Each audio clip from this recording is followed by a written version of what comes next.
President Cyril Ramaphosa believes that the calculations of infections, hospitalizations and deaths need to be adjusted downwards to accurately reflect the country's progress in managing the coronavirus. Now, the projection models used by government have been criticized as flawed, illogical and based on assumptions.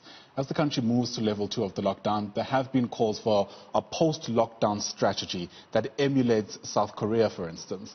To explain what this actually means, let's bring in Professor Alex van Den Heever, who is a health economist and chair of Social Security Systems Administration with Wits School of Governance. Prof, thanks very much for your time and welcome to the AM Report. Always great getting your insights on these issues. So, my understanding is that modeling by its very nature will have limitations. That considered, what makes South Africa's modeling particularly problematic, if we believe it is? I think quite a few countries have problematic modeling, and I think that epidemiological modeling of this kind for an epidemic like this is really quite weak internationally as a methodology. And originally, a lot of people just tried to produce projection models, and I think that projection models are incredibly dangerous when looking at an epidemic. It might be more effective to use models to analyze scenarios rather than to try and work out in advance what's going to happen. And there are just too many variables to take into account that makes the projection approach, I think, quite weak, certainly when you have very little data. And to some people, it might be even difficult to distinguish between projections and trying to model something that might feed into policy making. But you touch on variables, and again, in my understanding, each country has different variables to consider. And so when we talk about emulating modeling from South Korea, for instance, surely that too will introduce all kinds of complexities which are going to make this entire process even more difficult to track and arguably more inaccurate as we try to find out where our pandemic is headed. Yeah, one of the key problems is where the kind of disease, the infection threshold is going to be achieved in any sort of sub-community within an overall environment. So if you think of a province, it's made up of many different communities, each of which has a different potential susceptibility to the epidemic. And many of the models can't bring that into account because they're just calculating on the basis of flat population structures and numbers. And the problem there is that those models will continue to generate infections of the susceptible population just because that's how the equations are set up. But in real life, you might find many obstacles to the transmission of the virus just through how a community is structured. And so one community will achieve a completely different threshold to another community. And the model is never going to project that unless it's got quite a lot of historical data in which it's taken that kind of issue into account. That's if one's looking at pure projection models. Intervention models might look at, well, what do we do to actually stop the epidemic if we intervene this way or that way or that way? Now, there you will still remain with a very large population susceptible to infection, as, for instance, you would find in South Korea. But, in fact, the epidemic has peaked and gone into decline. There's a downward trajectory, and the threshold, the peak that the epidemic achieved is very low relative to other contexts. So the model can't really show you that unless it's built the intervention frameworks, the interventions in some sort of realistic way to the model. And South Africa didn't really do that. It went with rather crude projection models and therefore making decisions based on those, weighty decisions based on those would have been rather problematic. And one of those decisions was the lockdown, and we'll get to whether or not it was worth it in just a moment. But how do you go about instituting intervention models without having some level of projection? Well, you have to have projections, but the outer end of your projections are very unreliable. So potentially with an intervention model, you're probably trying to work with what's going to happen in the next 3 weeks rather than what's going to happen in the next 9 months. So the further into the future you go, the less reliable the projection aspect of your model becomes. So I would say that I wouldn't trust any model with the kind of data that we've had available in South Africa beyond a few weeks. And in some cases, the modeling exercise is just the equivalent of drawing a line, which you could do physically even without creating an equation. So the question really is, how much do we know also about how an intervention might impact on the trajectory? And there, the impact is probably going to be, again, at below a sub-district level. Your hotspots, what are their thresholds of particular communities?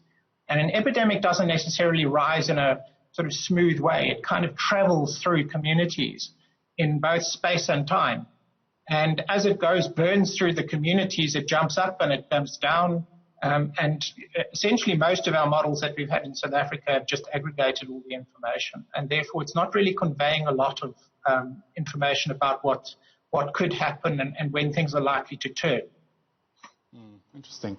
There's been a lot of debate also about the effectiveness of the lockdown and whether or not the opportunity cost, what it's cost us, was actually worth it. But what I'm interested in having a discussion about this morning is, does it really matter what has taken us to get here when we can confidently say that government has successfully staved off a catastrophe? You and I are not in a situation where we're talking about, people who've died in excess of what they should have, in excess of the number of deaths we should have been seeing in the country. Essentially, are we getting bogged down with promises that were never made to begin with by trying to ascertain whether or not the lockdown was worth it? Well, first of all, the issue of intervening, when we intervene, is very important. And then the question of what do we intervene with is very important. I think we could have intervened earlier. In fact, the question is, what would those interventions have been? They don't necessarily have to involve a generalized national lockdown. But if we were to consider a generalized national lockdown, its consequences are so devastating for the country that you want to limit it to a very short period and to make sure that everything that is done during that period is done effectively. Now, what we didn't do, so the first issue is, should it have been 3 months, 4 months, 5 months, or should it have been 3 weeks if we had a generalized lockdown? I'd have said we should never have gone beyond 3 weeks with a generalized lockdown if we used it at all. That was enough to seriously damage the economy. But then we have to use that period to put in place the non-pharmaceutical interventions that are going to suppress the epidemic efficiently and effectively. That includes getting all of the health protocols that needed to be in place for us to reopen businesses. We are effectively doing that now with many more infections and a much higher prevalence rate than we had in March. We could have done this by April. So during April and toward the end of April, the question is, why are we only sort of looking at reopening the economy with health protocols in the last sort of month and a half? We should have been doing this immediately at the latest in May. The testing and tracing strategies were not in place by the end of April. Those we had to have ready. We needed to use both the public and the private sector for the prevention strategy and not just the treatment strategy. We had neither in place by the end of April. All of these are questions about what we should have been using a period of closure for if we were to use it as our only method. The danger was that South Africa was going to rely too heavily on a lockdown methodology as a way of suppressing the epidemic, and that we actually are not in a position to do, not in a country like South Africa, and we're already seeing the consequences. And I'd say that the excess deaths that we're seeing at the moment, which are potentially not directly COVID deaths, or indirectly COVID deaths, is an indication of the kind of collateral effects of this kind of impact on society. It is very dangerous to disrupt our economy and communities and society to such an extent without very, very good reason. And I think that we could have had better interventions in faster than we did. Interesting indeed. Prof, if I let you go, there's now talk of a post-lockdown strategy, and I think given where we are, that's probably the most helpful way to move forward, because obviously things in hindsight are exactly that, things in our past. So how do you imagine, now that we're here, moving into lockdown level 2, that we should be responding to this pandemic? Well, we have to maintain a a disease prevention, disease suppression strategy going forward, there's still a very large population that is susceptible to infection. And while that large residual exists, there's always the danger of a resurgence.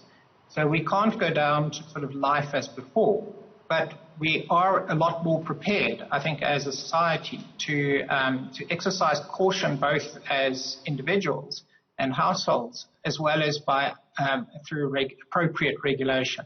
And the appropriate regulation comes down to protecting places where the risk of transmission is very high. There's a lot of evidence to suggest that the dangerous areas for transmission of the epidemic and for quick escalation are sort of super spreading events and contexts. That's where one person infects many people in one setting.